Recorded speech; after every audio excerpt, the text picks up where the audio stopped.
Welcome to MindBank Audios, where every listen makes your mind richer.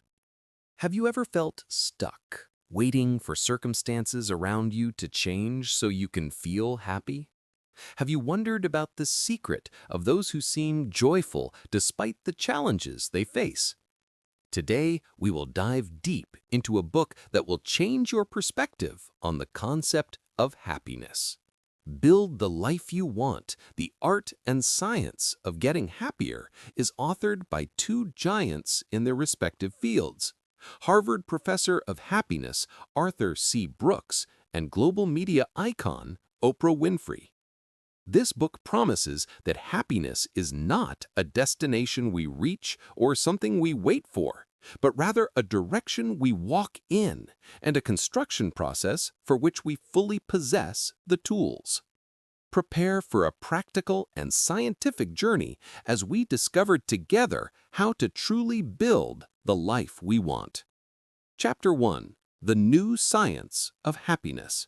To begin our journey, let me share with you the story of Albina.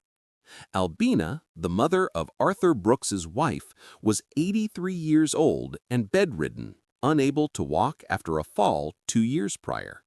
Although her body was weak, her mind was still sharp. One day, while recalling her youth, filled with health and vitality, she made a shocking statement: "I am happier now than I was then." How could someone in such difficult circumstances be happier?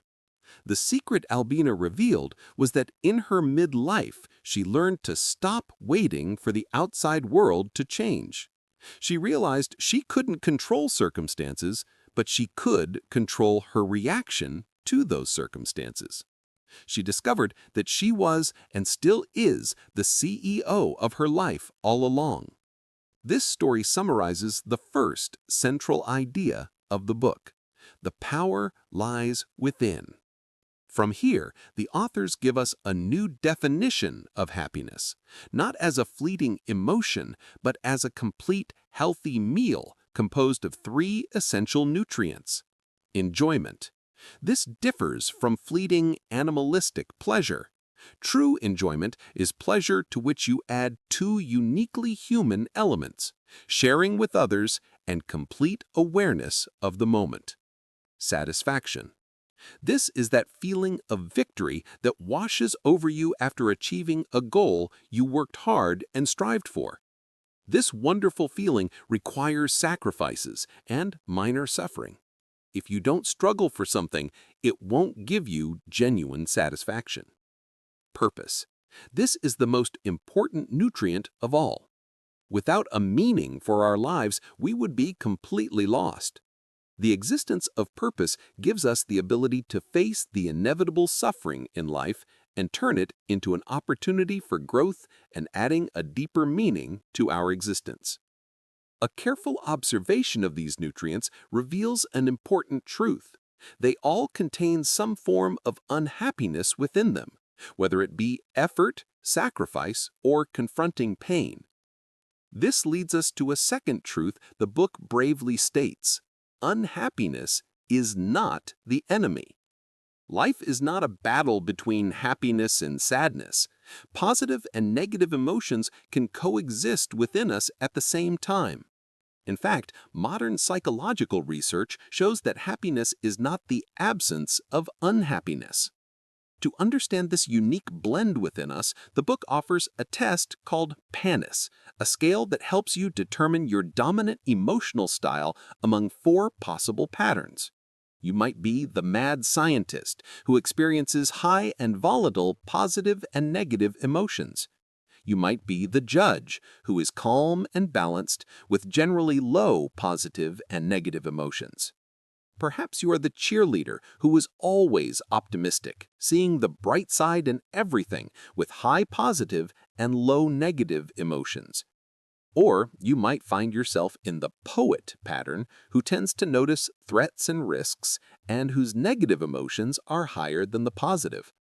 It's important to know that no pattern is better than another. The world needs all of these patterns. Understanding your pattern is not a judgment on you, but rather the necessary first step to managing yourself consciously and effectively. Chapter 2. The Power of Metacognition and Choosing Your Reaction. If the first step is understanding happiness, the second step is possessing the tools needed to manage your emotions. The most powerful tool is metacognition, or the ability to think about the way you think. Simply put, metacognition is the ability to consciously examine your feelings, separate them from your behavior, and refuse to be a slave to them. It is that small space between stimulus and response that the psychiatrist Viktor Frankl, a survivor of Nazi concentration camps, spoke about when he said that everything can be taken from a man but the last of the human freedoms to choose one's attitude in any given set of circumstances. Your emotions, whether anger, sadness, or fear, are just signals your brain sends to alert you that something requires your attention. But your conscious mind, your prefrontal cortex, holds the final decision on how to respond. To understand this mechanism, we can look at the triune brain model, which suggests that our brains evolved in 3 stages: the reptilian brain, responsible for instincts, the limbic system, for emotions, and the neocortex, for decision-making and language. When you face danger, your limbic system makes you jump out of the way in a fraction of a second. But it's your cortex that decides whether you laugh or shake your fist in anger afterwards. Metacognition is the conscious activation of this cortex. When you get angry and resort to counting to 10, you are actually practicing metacognition and giving your conscious mind a chance to take control. This power applies to the present but also extends to the past. Memory is not a perfect recording of events as we believe.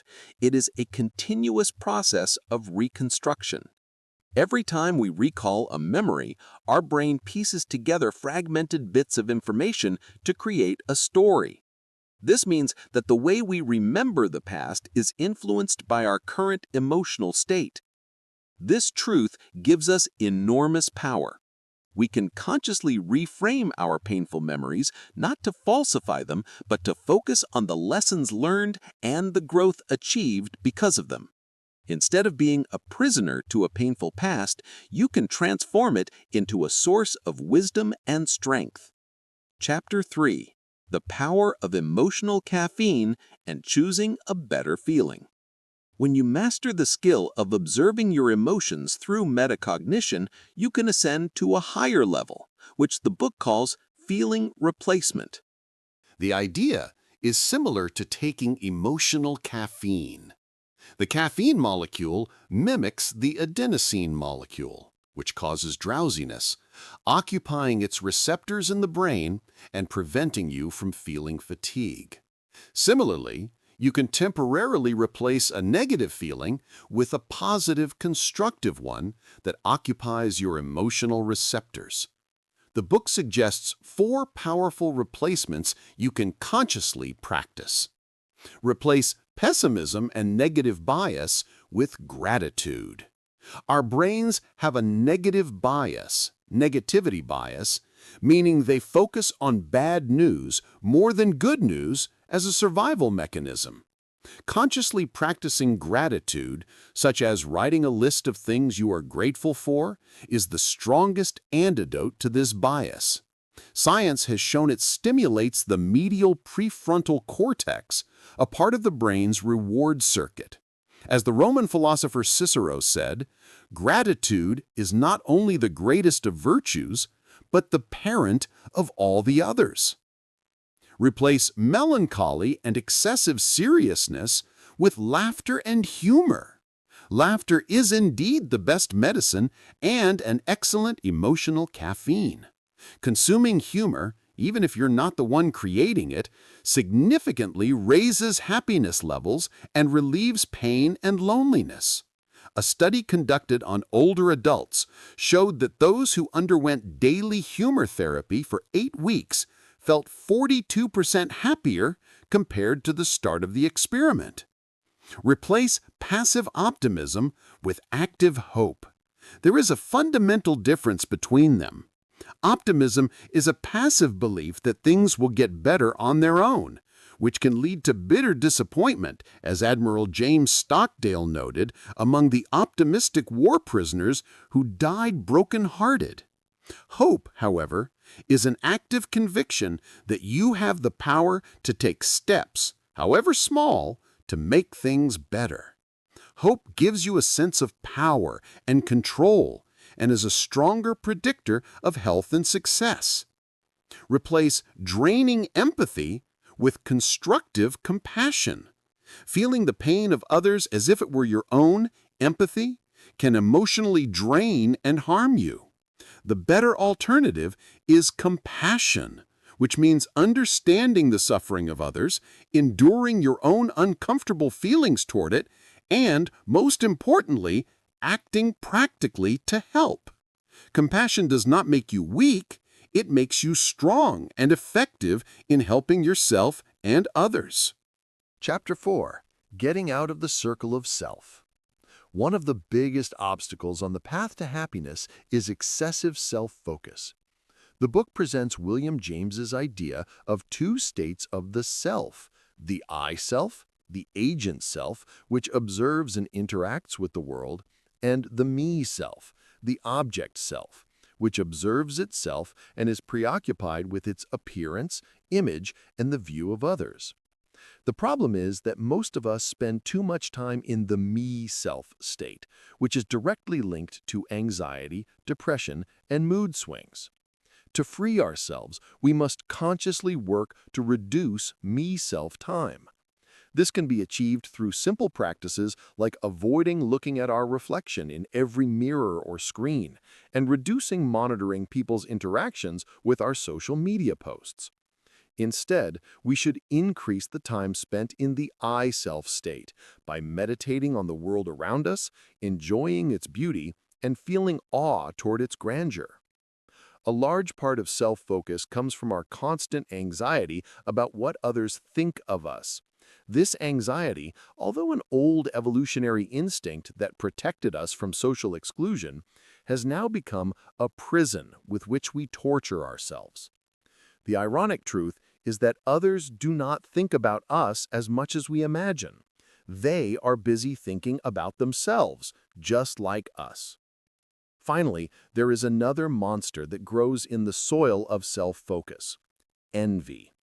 Writer Joseph Epstein describes it as the only deadly sin that is no fun at all. Envy is a killer of happiness because it constantly makes us focus on what we lack and feeds bitterness toward the success of others. To cure it, the book advises us not to water the plant of envy by stopping the monitoring of seemingly perfect lives on social media, and instead focusing on our own journey with all its successes and failures. Chapter 5. Building what truly matters. Having learned how to manage our inner world, it is now time to direct our energy outward and build our lives on solid foundations. The book warns us against wasting our lives pursuing 4 false idols: money, power, pleasure, and prestige. These idols are nothing but distractions and temporary painkillers that do not bring lasting satisfaction. True happiness, the book asserts, is built on 4 essential pillars. Family. Family is the greatest source of meaning in most of our lives, but it is also a source of conflict. The book advises us not to seek a perfect, problem-free family. That is an illusion. Instead, we must manage its challenges. One of the most important challenges is conflict, which we should not avoid, but rather consider an opportunity for growth. In your marital relationship, the book advises seeking complementarity between your personalities, not perfect compatibility, as a partner who is different from you completes you and makes your life richer. Friendship. Friendship is responsible for about 60% of the difference in happiness between people, but not all friendships are equal. The book reminds us of Aristotle's ancient classification of friendships, which distinguishes between friendships of utility, based on benefit, and true friendships, based on virtue and pure love. Happiness lies in the latter, in those relationships you do not need for any worldly purpose, but which you love for their own sake. Work. Since we spend a third of our lives at work, it is essential that it be a source of satisfaction. Happiness at work does not come from external rewards like salary or position, but from two essential things. The first is earned success, the feeling of achievement, competence, and growth. The second, and more important, is service to others, the feeling that your work, whatever it is, contributes positively to someone else's life. Consider the story of Alex, an accountant who was bored in his office job but found great happiness when he left it to become an Uber driver because he loved driving and meeting new people. Faith. The book does not mean a specific religion, but rather the existence of a spiritual or philosophical path that connects you to something greater than yourself. This path helps to zoom out and take you out of the circle of your narrow daily worries, giving you a wider perspective and a sense of serenity. Science has shown that spiritual experiences, such as meditating in nature or prayer, have a proven effect on the brain, reducing anxiety and increasing feelings of peace. Chapter 6. Be the Teacher. At the end of this profound journey, Arthur Brooks and Oprah Winfrey leave us with a final, powerful instruction. The best way to solidify these principles in your life is not just to apply them, but to become the teacher. Research has proven that we learn material more deeply when we explain and teach it to others. When you share what you have learned, you are not only helping others, but deepening your own understanding and making these ideas an integral part of your identity. Do not wait until your life is perfect to start teaching. Your suffering gives you credibility, and your progress, however simple, makes you a genuine source of inspiration for others. Ultimately, all these pillars and all these tools rest on one solid foundation, which is love. Working on your own happiness is an act of self-love. Building your relationships is an act of love for others. Serving through your work is an act of love for the community. And pursuing the path of faith is an act of love for the universe and the highest truth. As Martin Luther King Jr. said, love is not just an emotional something. Love is a creative, understanding, redemptive goodwill for all men. Love is commitment. It is action. It is discipline. So start every day by asking yourself, what is the most loving thing I can do right now? Progress lies not in reaching perfection, but in trying again and again every day. And so we reach the end of our summary of Build the Life You Want, a book that does not offer empty promises, but gives us the scientific and practical tools to be the engineers of our own happiness. Look out for more inspiring and empowering content that helps you grow, achieve, and live your best life. If you enjoyed this audiobook, don't hesitate to press the like button and share it with anyone you think would benefit. And don't forget to subscribe to MindBank to get all the new insightful and useful summaries. Until next time, keep learning, keep growing, and always remember, with self-confidence, there is nothing you cannot achieve.